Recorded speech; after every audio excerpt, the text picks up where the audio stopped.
and welcome back to my little film and TV channel. I hope you're all staying safe and well. And we're going over to Netflix today for a recent addition to their catalogue. I'm recording this on the 26th of February 2023, so it's just been added, and all scores and comments, etc. at this date. And we're going to have a look today at something called NOCEBO, NOCEBO, NOCEBO. Please, if you are new to the channel, push that subscribe button, push the bell notifications. Great to have you on board. Hope you enjoy it. Leave us your comments, always very welcome on this film or anything to do with film and TV. And if you are pushing buttons or you push the buttons, if you just press that little like button, I'm just trying to get between 10 and 15 likes for these vlogs. It's not a big target, but you can help me towards it. It'd be very appreciated, so you can press that thumbs up, that like button. Tremendous, right? NOCEBO, a 15 certificate, 96 minutes. On IMDB, it's classed as a mystery thriller. On the actual blurb on Wikipedia, it's classed as a psychological thriller. There you go. And yeah, I can see the element of it. It's a Filipino-Irish production. There's a conglomerate for you. Directed by Lorcan Finnegan from a screenplay by Garrett Shanley. And it's about a fashion designer who is suffering from a mysterious illness that puzzles her doctors and frustrates her husband until help arrives in the form of a Filipino carer. There you go. You got the Irish-Filipino link, who uses traditional folk healing to reveal a horrifying truth. Yeah, sounds nicer than it is, folk healing, doesn't it?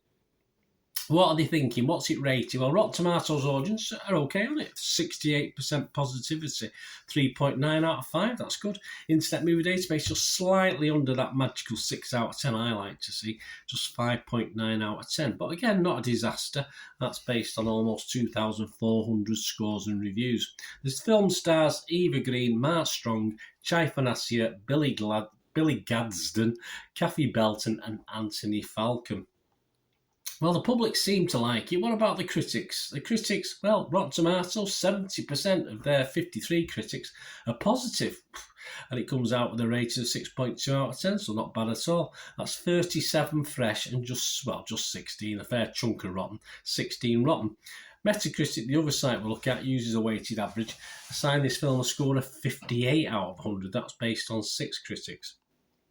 Kath Clark from The Guardian, she was on Rotten Tomatoes. She was fresh. She said, director Lorcan Finnegan, working with a script by Garrett Shanley, creates some unsettling moments with their sharp prickles of commentary about our attitude to fast fashion and the workers who make our clothes. Yeah, so it's got a dramatic effect as well. It's got a political aspect to it, apparently. I didn't watch it like that, but I can see the point. Dennis Harvey from Variety was also fresh on this, on Rotten Tomatoes. He said, Finnegan juggles the script's desperate elements with some aplomb. Not a plum, making for a sleek whole that's entertaining, if not particularly depth or plausible. Well, I think we can leave the plausibility out of it, can't we? Simon Abrams from RogerEbert.com, though, was rotten on this and said, a dreadful psychological supernatural horror pick about a fashion designer who can't get a mind around a decent trauma. Oh, bless. No sympathy from Simon there. The critics' consensus, NOCEBO struggles to consistently engage, but unsettling atmosphere and interesting ideas make this thriller difficult to dismiss outright. Yes, I have no problem with the ideas in this. It's just the actual interpretation and the actioning of them which left me a little bit dry. Metacritic, the other site we'll look at, scores 58%, so just under that 6 out of 10 again. Only 6 reviews, though, and it scored anywhere between 50 and 83. The AV Club's Luke Y. Thompson gave it 58 out of 100 and said, the mystery elements simply aren't mysterious, yet without them the sparse moments of gore and the icky bugs aren't quite enough to pad things out. Yep, I agree with Luke there.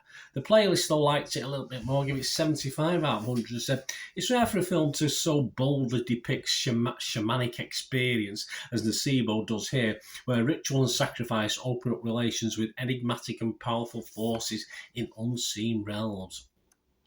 I think the playlist might have took a couple of tablets before watching it, in fairness. Right, on to my thoughts, guys. On to my thoughts about this film. I am going to score this. Well, I am going to score it, so it's not a total disaster, but I'm just going to give it my bare minimum, which is 5 out of 10. It is a bit of an odd film for me. There are some good bits in it, but ultimately I just felt a little bit unsatisfied. It didn't all come together.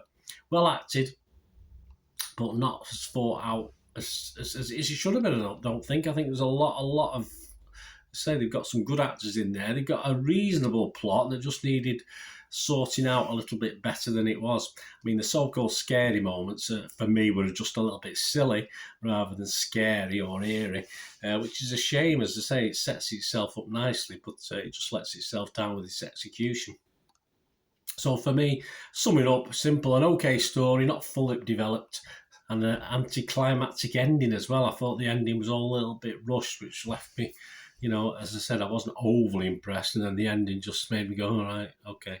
It just seemed to be rushed, and I just think it's a shame they missed an opportunity. It's an interesting story. It's told through flashback as well, and I think it could have worked to some extent, and it has done for some people because the public seem to like it generally. I just thought it was a little bit lacking. Let me know what you think, guys. Anyway, great to hear from you.